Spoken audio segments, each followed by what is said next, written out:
To access your portfolio for promotion, sign into Moodle, click on Staff on this top menu, and then on My Portfolio. This will take you to a Moodle page that gives you some additional information about My Portfolio. To go into the portfolio, simply click on this link here. You should see something that looks a little like this dashboard. If you don't, please contact me and I will have a look at it for you and see what the problem is. You'll see here is a link to a manual. So this is where you can go if you feel stuck and not too sure what to do. Have a look here first, and if you're still stuck, please get in touch with me by email. This button here is a lifesaver. So if at any stage, anywhere in the portfolio, you find yourself feeling a bit lost, not too sure where you are or how you got there, you will see this at the top of your page. Click on this and it brings you back to this dashboard, and you can start again, figuring out where you are. Please contact me and ask me to upload the template to your account. If you've got this far, I'll be able to do that for you. And if you haven't actually done it already, make sure that you go into the Moodle Moodle homepage and click on the My Portfolio login link. Sometimes if you don't do that, I'm unable to find you and unable to make you an account. Once you've done that, you're going to go in and develop your portfolio. So you're going to click on Create. You can ignore most of the information that will appear down here. You won't have as many groups here as I do. You'll probably only have one or possibly more if you're using it as a teacher. Otherwise, you might only see promotions group in this box. That's fine. So I'm going to click on Create. Again, you'll probably only have 2 or 3 blocks in here. I have several because I play around with my portfolio a lot. What you're looking for is this one here. That is your Senior Academic Promotion Portfolio for 2022. You can see down here, this is the name of the collection of pages that makes up your portfolio. There are 7 pages in here. This icon here is what you're going to use to share your portfolio. Until you actively share it, it's actually completely private. No one can get in and have a look at what you're adding to your portfolio, except for members of Te Puna Ako. And I promise we treat this extremely confidentially. And to be honest, we don't have a lot of time to go hunting through everyone's portfolios. So you can rest assured that it is kept private. The reason we can log in and see your portfolios is so that we can help you, and that's the only reason. These 3 buttons here allow you to manage your portfolio by moving pages around, make some edits to the settings, or to delete it. Please do not delete your portfolio. We can always find a way to fix it rather than just delete. To open up your portfolio to work in it, click on the title here, and you will see the template. This pencil is one of the edit buttons. You see if you hover over it, it says edit. These 3 dots allow you to again manage access or delete a page. You shouldn't need any of this information here. Just worry about this edit button. Once you click on the edit button, you'll see some more buttons open. This screen allows you to see your portfolio as someone will see it on the panel, and it gives you a good idea what it will actually look like. But you'll see now that you've clicked here, you have Settings button. To click on the Settings button if you want to change the title. So if, for instance, the page title has got this version 3 and you want to take that off, you can just delete it now like this. It does not save automatically, so you do need to scroll down and click on Save, which I'm going to do here.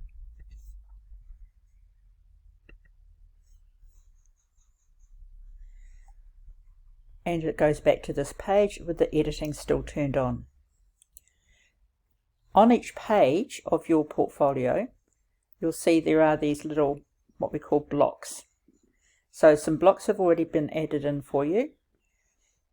This one, if you see one that's got a little arrow like this, you can click on it and it actually opens up to a whole lot more information. So this is a way to avoid the inevitable scrolling and scrolling on a page. If you've got several bits of information that you want to add in, you can actually make it in the settings so that it does what we call retract, which means you can have a number of headings on a page, and in order to read them, someone would actually click on that and then click again to retract and hide it. It's a way of keeping your page nice and tidy, and if you need any help with this, again, just contact me. So this is a text block. If you want to edit this block, which you will do when you want to actually write your own information in here, you click on the cog. So remember we had a pencil at the beginning on the page. That was an edit. This is also an edit. You can also get rid of this entire block by clicking on the rubbish bin. If you click on the rubbish bin and delete this block, it will simply make a space. It won't get rid of the whole page or the collection. So I can click on here and it is opening up, so I can change the title, or I can actually delete the title entirely. So you can just click delete. Once that's highlighted, it will take the title out. If you want to add a separate title down here, you can do that. You can change the size of this box to make it easier to work. You have a small toolbar here. If you click here, you will get a full toolbar, and you'll see that in a text block you can change the font, you can change colors, you can add hyperlinks, and you can add images. You can also use italics or bold. Please use good writing sense. Don't use lots of colors, no more than 2 colors per page. Don't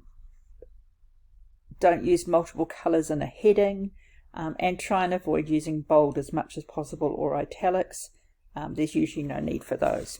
You can change the size of writing or headings here. Here. So play around with those, but it is important that if you're using headings in this sections rather than up here, that you keep your headings consistent so that they are the same size, whether it's a top heading or a subheading. Again, if you have any questions, just get in touch and I can help you with that. When you have finished making any changes you want to make to this information here, again, you do need to come down. This is where you can decide whether you're going to retract it or not, and I'm going to change this back to no, and click on save. Always remember to save. It does not do it automatically. I can now have a look to see what this page looks like. And here, this is what it would look like to anyone on the panel having a look. You can see up here you can go through the pages. This is going through one at a time. You can click this arrow here and you can go back. This is always only one page at a time. If you want to go multiple pages forward, use this menu here and this will take you forward. Now you'll notice that these headings for each page are aligned to the requirements, the criteria that you need to provide evidence for, whether you are looking at a senior lecturer, associate professor or professor role. You can see here that there are instructions here on this page, so we'll go into page 2. This is where you upload your nomination and referee forms once they're complete. Please save them as PDFs. You can see here are the nomination forms for this year that are also available on the Nest. You can download these, complete them, and then upload as a PDF, save as a PDF and upload. If you have handwritten information into them, then you can scan and upload as a PDF. You can see there are placeholders in here, and down below here are instructions for how to actually upload into the PDF block. Again, if you need any help, just get in touch. I can help you with this. So most of the blocks that are made available for you here are either text blocks or PDF blocks. If it's a PDF block, you can tell the difference by the fact that we will actually have put a PDF place marker in the PDF block. So otherwise they are generally text blocks. The other type of block that sometimes people like to use is an image block. And I'll show you how an example here. So you can see here, you can either have a text block where you can insert an image and write something about the image, or in this case, if you're just uploading an image, you can either do it as a PDF or you can do it as an image itself. You can see here this is an image, and the way to do that again is I'm going to edit.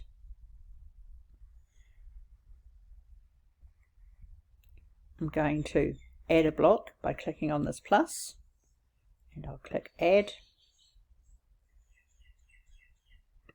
and you'll see if you scroll down a little, there you go, it's thrown the placeholder down the bottom here. You can add a heading here or leave it off, and this is where you can choose the type of block that you're going to have. So this is the text block, this is if you want to add an image, if you want to add a file that someone can download, and this is a PDF. So you can see here that there's a whole range of different blocks. If you're not sure, again, get in touch and we can help you with this. Once you've chosen, for instance, an image block, and here you would click to upload a file from your computer. Hopefully you have created a digital folder on your computer where you're adding all the evidence that you're going to put into this portfolio. You do need to say that you have permission to use the file that you're going to upload. You'll see that before I tick this box, the browse button doesn't work. So I'm going to tick this and then browse on my computer to find the image that I want to upload. And I'll find an image, this one here. I click on that. I've double clicked on that in actual fact, and you can see now the file has been uploaded.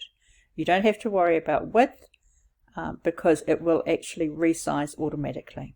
I'm going to go save, and you can see down here now this has actually uploaded an image. And by clicking on this arrow here, I can make it bigger. So I can just change the size of the box and it will resize the image for me. You can also click and drag images around the page. So it's up to you where things go, how you want them to look, what size they are. It's recommended that you don't use more than 2 columns because it actually becomes very hard to read. There are very rare occasions where 3 columns might be okay, but generally speaking, don't use more than 2 if you want it to be readable information. Again, if I want to check how that looks without all the blocks, I can click on this monitor, and this is now what my page looks like. All the way through, you'll find that there's information within the blocks. Please remember to delete that as you add things to your portfolio. Do not click on the submit button, you don't need to use that at all.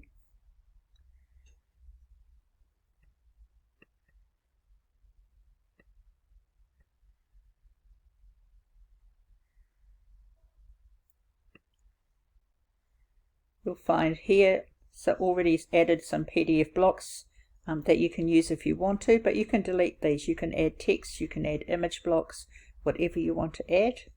There's a block here for adding a ROMS report. Your ROMS account will create a report for you of everything that is there. It's in a nice clean Word doc. Just follow the instructions or ask the research team or myself to help you with that if you're not sure how to do it. So you don't have to copy stuff or screenshot stuff. In ROMS it will print a very nice report for you which you can then turn into a PDF and upload. And on the very final page is just some room for you to sum things up and just pull it together. So think of it as an introduction page right at the beginning, and page 1 is a little bit like an introduction plus an abstract. On this final page, think of this as your summing up section. So you're really just pulling the threads together. It shouldn't be too long. If you have any questions, please get in touch with Maureen Perkins at Te Puna Ako. And an email is the easiest way, and I will get back to you as soon as possible. And we can arrange either to have a chat over Teams, or we can meet up face to face. Thank you.